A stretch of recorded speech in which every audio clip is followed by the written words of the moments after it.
All right, joining me on the program right now to discuss more on this Lagos-Ibadan standard gauge rail line is an investment banker based in Lagos and the managing director of Kari Asset Management Limited, Johnson Chukwu. Mr. Chukwu, I had always felt this is the kind of thing that the southwest of the country, let me just say the states now in the southwest of the country actually needs. And not just the states in the southwest of the country, you look at other geopolitical zones like the southeast of the country, the northwest, north central, the 6 geopolitical zones, that this is the kind of project you actually need to kickstart real development in those states. And then you look at the case of Lagos, for instance, the kind of impact this railway project is going to have. Give me your own take on the railway project. Well, I think for me, like you rightly pointed out, it's not just the southwest that will benefit from this. Development in a part of the country is development in other part of the country. And if we have a standard gauge rail that runs from Lagos to Ibadan, it's not just people of the southwest region that will enjoy it.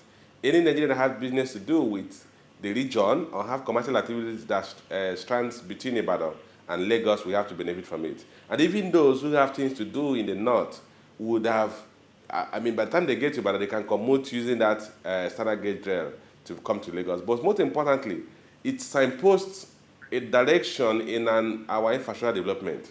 Beyond the Lagos Ibadan standard gauge that has been commissioned, that has been flagged up by the vice president or acting president, we also know that the government said they are at the tail end of the process of starting the Lagos-Calabar rail line with the first phase that will run from Calabar through Uyo, Aba, up to Port Harcourt. I think we're beginning to see government put into action its promises to build infrastructure. I know you're into real estate as well. In terms of real estate, tell us what impact this could have for the economy of these 3 states now. We're talking about Lagos, Ogun, and Oyo states. Well, to me, I think what you're going to see real estate development along that corridor. We're going to see a lot of physical development around that corridor where the standard gauge rail is going to pass through, all the way from Lagos to Abeokuta to Ibadan. You're going to see a convergence of those 3 states that are going to benefit from the first phase of the Lagos-Kano standard gauge rail. Because what you will realize that the value of real estate along that corridor will all improve significantly. Because one critical factor that determines the value of real estate is proximity to a central business district. And the rail line will now bring those far-flung locations as far as 156 kilometers away from Lagos into a distance of less than 1 hour to Lagos. So people can actually live in Ibadan and come to Lagos. So the value of real estate will improve in places like Abeokuta and places like Ibadan, and along the entire corridor where you have the railway terminals. You would expect to see investors, rush to these other states, for instance, Ogun and Oyo State, for instance, especially those who are into property development. You would expect that, they would rush to these areas and start to put in their money there? Yes, absolutely. Beyond the real estate developers that are going to go beyond Lagos now, because there's going to be an efficient transport means to come to Lagos. You're also going to see a lot of industrial outlets or industrial centers that will spring up. Because basically, if you look at the projection, about 3.2 million tons of goods will be conveyed annually using the rail line from Lagos to Ibadan. So you're going to see a lot of factories that will go to a more expansive land in Ibadan, in Abeokuta, along the entire corridor of that rail line, to go and set up their factories. You must not be in Lagos if you have to serve the Lagos market. You can actually go as far as Ibadan and set up your factory and still serve a Lagos market, because it takes you just barely an hour to bring your goods. In fact, it may take you less than an hour to bring your goods from Ibadan to Lagos where the market is.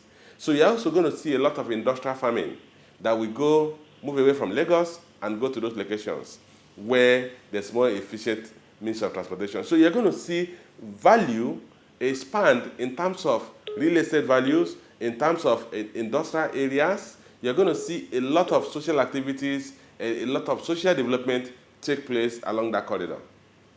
We are being told that this rail line will be extended to the Apapa ports. That's the busiest port in the country. Of course, that will mean a lot. Yes, I think beyond extending to Apapa port, which is one of the most preeminent shipping ports in the country, we must have a way of integrating the rail to the Lagos State transport system, where it can connect either to the red line or the blue line, so that you can get as far, people can actually come as far as Marina. If you look at what happens in other countries, there has to be a point of interchange where those on the standard gauge rail coming from Ibadan can disembark within a rail terminal, that they can also take local rail to go to other parts of Lagos. And I also think they should have a spur to the international airport, so that people traveling outside the country can enter a train from Ibadan, and then at some point there will be an interchange, and then they go straight to the airport, like we have in other modern cities. So it must be integrated to the local transport system in Lagos, and we should also have spur to the airport, and the integration should allow people that work in Victoria Land and Marina to enter another train within the terminal that will bring them to their workplace. I mean, it's been said that the rail line will definitely connect the red line of Lagos, so that there will be some connection there, and that there will also be a connection to the light rail project that the Ogun State government is currently embarking on. But let us look at the completion date. The expectation is that this would be completed by December of 2018. And funding is not the issue now, because according to the Nigerian government, it has already brought its own counterpart funding to the table. And so, bearing any funding challenge, maybe from the other side now, from maybe the Chinese Exim Bank and what have you, do you think this project can actually be completed by the end of next year? Okay, before I go to the possibility of completing at the end of December 2018, I also think I need to mention the fact that because we have a major industrial base in Agbara, it may be necessary, like you mentioned, that you're going to connect to the Ogun State Light Rail, that there's a spur that goes to Agbara, so that if Nigeria has to eventually transform into an export country, a lot of industrial outlets in Agbara should be able to quickly and efficiently bring their goods to either of the Lagos ports, either Tikan or Apapa ports, to ship outside the country, or even to ship to other locations in the southeast of the country or south side of the country. But back to your question, I think the December 2018 timeline looks quite optimistic. If you consider the length of time it took for the government to do the standard gauge rate from Abuja to Kaduna. But it is good that they have set a straight target. And I'm hoping that if we miss that target, we are not going to miss it by too distant a time. So a straight target is important, it's relevant, because it puts everybody on the spot.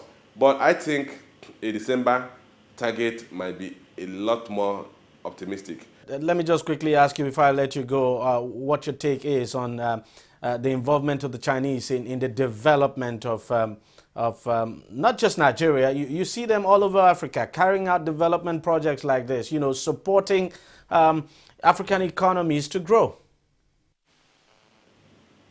Well, I think China has been, in the past couple of years, one of the most reliable infrastructure partners to Africa. China is involved in the massive rail development in Ethiopia. China is involved in the massive rail development in Kenya.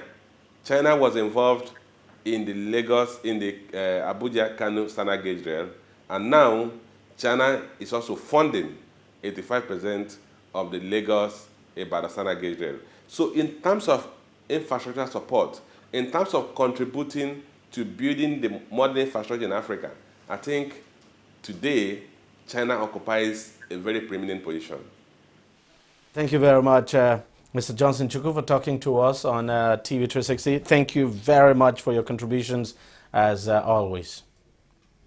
We'll take a short break, and when we come back, we'll be talking about something else. Every day, every hour, and every minute, news break in Nigeria. Things happen so fast, it's most times difficult to track and comprehend them. But that's what we do right here on DEJI360. 2015, would you want to come back again? It's like asking Jesus Christ if he knew he was going to die, will you want to come back as the savior of the world again? We do not just help you track the stories, we break them down, explore all the angles, analyze the issues so that you can fully comprehend the stories and use them to make the right decisions.